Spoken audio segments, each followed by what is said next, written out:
ঢেল দে একটা একটা করে। কার খেত বান এডি ওই যোগ না এই রে ভাই রস পড়তা একবারে রস আসলে দিলাম।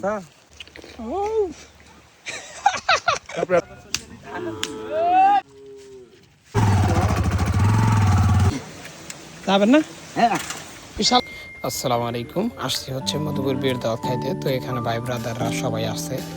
পরে সবাইকে বললাম যে মধুপুর আসছি আর হচ্ছে আনারস খাবো না, তা হয় না। পরে সবাই মিলে আমরা হচ্ছে আর কি আনারস খাওয়ার জন্য বেরিয়ে গেলাম। রান্না বান্নার কাজ চলছে। তো দেখতেই পাচ্ছেন রাস্তা অনেক খারাপ। এখান থেকে একটা আনারস কাটলো, তো যাচ্ছি সামনে। রাস্তার অবস্থা এতটাই খারাপ, মানে বৃষ্টি যখন হয় এখানে হাঁটাই যায় না। তো এই যে হচ্ছে আমাদের আনারস ক্ষেত। সোজা লাগবো না, এটা সোজা লাগবো না। ঢেল দে একটা একটা করে। কার খেত বান এটা কি? এটা কার খেত? আমিও করি না গোসল করার। গোসল করছে ভাই, ভাইয়ের অবস্থা খারাপ। গোসল গোসল করে একবারে রেডি বাইরে আইছি ও সেরা। ওরা তোমার না না না এডি ওই যোগ না এই যে একটা পাকা, এই যে এই যে। ধরতাছে দেখছো পানিতে পড়েন, আমরা নিয়ে পুরস্কার আছে। ওইটা তুলে আগে ঢেল মার। আগে টিকা লাগবো না। মাটি নরম তো খালি না ভাঙ্গা পড়লে হয় বাস আর মধুপুরের পোলা আনেন বুঝলাম না গাছ ভাই অভ্যাস। না মামা আনারস নিয়ে আসলাম। হারুন ভাই লিটার ভাই, লিটার এটা টাঙ্গাইলে। এটা হচ্ছে লিটার।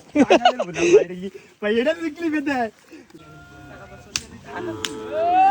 চুরি করতাম বেশি হইতাছে এই সময় সবার রাত্রের দিন আরে না বুঝাই গাও, বুঝাই গাও। আগে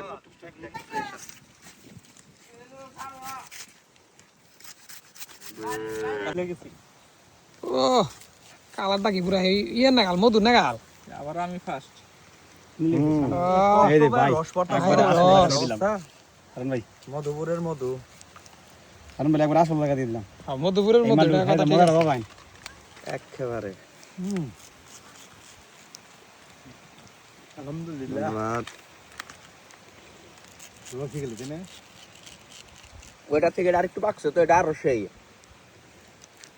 ভাই সেম মধুর মতন যে মধুর চাকে অনেক সময় খাওয়া না যেই সহ হানি কমেন্ট দিয়ে যে হুম, হুম, হুম। কিউব ওরকম। ওই সেম ওরকম এই যে তারপরে পাইন দাদা কাজে নহিন্দে আমি আমার হলো ডিএনসিসি তে গেছি, ওনে না গেলে বুঝতাম না যে আসলে করোনা এতটুকু ভয়ঙ্কর।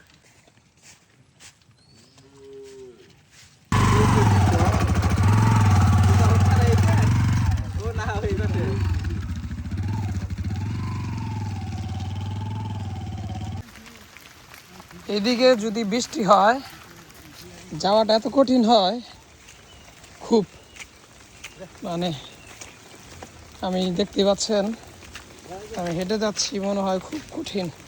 লাল মাটি তো একদম পিছলে রাস্তা। বৃষ্টির ভিতরে গিয়েছিলাম আনারস খেতে, তো পিছলে রাস্তা দিয়ে যাওয়া লাগতেছে। আমার তো বাদ মাস তাকে দেবো দে দে দে দে। হ্যাঁ হ্যাঁ যাবেন না, হ্যাঁ বিশাল কঠিন গাছ।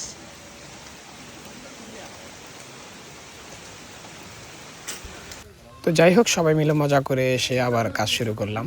তো সবাই বৃষ্টি, তারপরে বৃষ্টিতে ভিজে ভিজে কাজ করতে হচ্ছে। তো এই যে সুন্দরভাবে সাজানো হয়েছে সব কিছু। তো আজকের ভিডিওটা কেমন লাগলো অবশ্যই কমেন্টে জানাবেন সবাই।